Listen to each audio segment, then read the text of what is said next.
வணக்கம். பிரசாந்த் கிஷோர் விஜய் சந்திப்பின் பின்னணி என்ன? பிரசாந்த் கிஷோர் விஜய்க்கு என்ன ஆலோசனை கொடுத்தார்? தமிழக வெற்றி கழகத்தினுடைய சிறப்பு ஆலோசகராகவும் அக்கட்சியினுடைய அரசியல் வியூக பொறுப்பாளராகவும் பிரசாந்த் கிஷோர் அவர்கள் பதவியேற்றுக் கொண்டுள்ளார். கடந்த 2 நாட்களாக விஜய் அவர்களை அவரது இல்லத்தில் சந்தித்து பேச்சுவார்த்தை நடத்தி வருகிறார். அது மட்டும் இல்லாமல் அக்கட்சியினுடைய தலைமை ஆலோசகரான திரு ஜான் ஆரோக்கியசாமி, தேர்தல் பிரிவு மேலாண்மை செயலாளரான திரு ஆதவ் அர்ஜுனா, மாவட்ட செயலாளர்கள், முக்கிய தலைவர்களோடும் தொடர்ந்து ஆலோசனையில் ஈடுபட்டு வருவதாக கூறப்படுகிறது. பிரசாந்த் கிஷோர் அவர்கள் இந்தியாவில் வெற்றிகரமான ஒரு அரசியல் வியூக பொறுப்பாளர். 2012ஆம் ஆண்டு குஜராத்தில் தனது 47வது வயதில் இந்த பொறுப்பிற்கு வந்தார். முதல் தேர்தலிலேயே பாரதிய ஜனதா கட்சியை வெற்றி பெற வைத்து அசத்தினார்.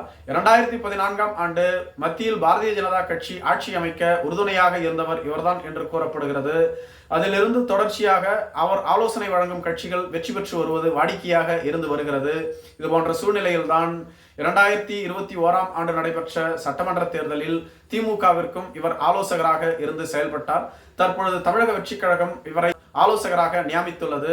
தமிழக வெற்றி கழகமும் வெற்றி பெற்றுவிடும் என அக்கட்சியினுடைய தொண்டர்கள் கூறினாலும் தமிழக வெற்றி கழகம் தொடங்கப்பட்டு ஓராண்டு நிறைவு பெற்றுள்ளது. இன்றளவும் கூட தமிழக வெற்றி கழகத்தினுடைய அடிப்படை கட்டமைப்புகள் உறுதியாக நிரப்பப்படவில்லை. பல பொறுப்புகள் அப்படியே உள்ளது. மேலும் கட்சியினுடைய மேல்மட்ட பொறுப்புகளும் பல காலியாக உள்ளது. முதலில் தமிழக வெற்றி கழகம் தங்களது அடிப்படை கட்டமைப்புகளை வலிமைப்படுத்த வேண்டும், உறுதி செய்ய வேண்டும். அதன் பின்பு தொகுதிகள் வாரியாக அவர்களது வளர்ச்சி என்ன என்பது குறித்து ஆராய வேண்டும் என்று கூறப்படுகிறது. பிரசாந்த் கிஷோர் அவர்கள் தமிழகத்தில் உள்ள 234 தொகுதிகளுக்கும் தனது டீமின் மூலமாக ஒரு சர்வே எடுக்க சொல்லி இருந்ததாக கூறப்படுகிறது. அந்த சர்வேயின் மூலமாக விஜய்க்கு தமிழகத்தில் எந்தெந்த தொகுதிகளில் செல்வாக்கு உள்ளது, எந்தெந்த தொகுதிகளில் செல்வாக்கு இல்லை என்பது குறித்து விவாதித்ததாக கூறப்படுகிறது. மேலும் தமிழக வெற்றி கழகம் வெற்றி பெறுவதற்காக பல கிளை அமைப்புகளையும் உருவாக்க வேண்டும் என்று கூறியுள்ளதாக சொல்லப்படுகிறது. மேலும் யாருக்கு தமிழக வெற்றி கழகத்தில் செல்வாக்கு உள்ளது என்பது குறித்து விவாதம் நடத்தப்பட்டதாகவும் சொல்லப்படுகிறது. இப்படி பல்வேறு விதமான ஆலோசனைகளை விஜய்க்கு கடந்த 2 நாட்களாக பிரசாந்த் கிஷோர் அவர்கள் வழங்கி வருகிறார். தமிழக வெற்றி கழகம் வரும் தேர்தலில் வெற்றி பெற்று ஆட்சி அமைத்து விட வேண்டும் என்பதற்காக தொடர்ந்து அடுத்த கட்ட நடவடிக்கைகளில் இறங்கி வருகிறது.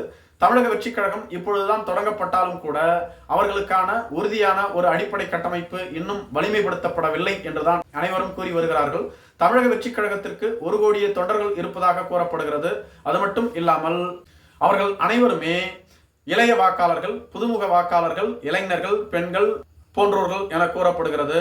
இவர்கள் அனைவருக்கும் தற்பொழுது அந்தந்த தொகுதிகளுக்கான பூத்துகளில் இவர்களது பெயர் வாக்காளர் லிஸ்டில் இடம்பெற்றுள்ளதா என்றும் கேள்வியாக இருந்து வருகிறது. அது மட்டும் இல்லாமல் தமிழக வெற்றி கழகம் வெற்றி பெற வேண்டும் என்றால் பூத் கமிட்டி வாரியாக அவர்களது கட்டமைப்பை வலிமைப்படுத்த வேண்டும். இதோடு கூட தமிழக வெற்றி கழகம் தங்களது 2ஆம் கட்ட தலைவர்களையும் வலிமைப்படுத்திக் கொள்ள வேண்டும். இவை அனைத்தும் வெற்றிக்கு உறுதுணையாக இருக்கும். அது மட்டும் இல்லாமல் தமிழக வெற்றி கழகத்தில் 120 மாவட்ட செயலாளர்கள் உருவாக்கப்பட்டுள்ளார்கள். அவர்களும் சிறப்பாக செயல்பட வேண்டும். இப்படி அனைவரும் சிறப்பாக செயல்பட்டால் மட்டுமே விஜய் அவர்களால் வெற்றி பெற முடியும். விஜய் அவர்களுக்கு தொகுதிக்கு 15லிருந்து 20% வாக்குகள் கிடைக்கும் என்று கூறப்படுகிறது. இதை மட்டும் வைத்துக்கொண்டு வெற்றி பெற்றுவிட முடியாது. கூட்டணி கட்சிகளினுடைய தயவும் தேவை. தற்பொழுதைய சூழ்நிலையில் தமிழக வெற்றி கழகத்தோடு கூட்டணி அமைக்க எவரும் தயாராக இல்லை. வரும் காலத்தில் இது குறித்து ஆலோசிக்கப்படும் என்றும் கூறப்பட்டுள்ளது. நன்றி.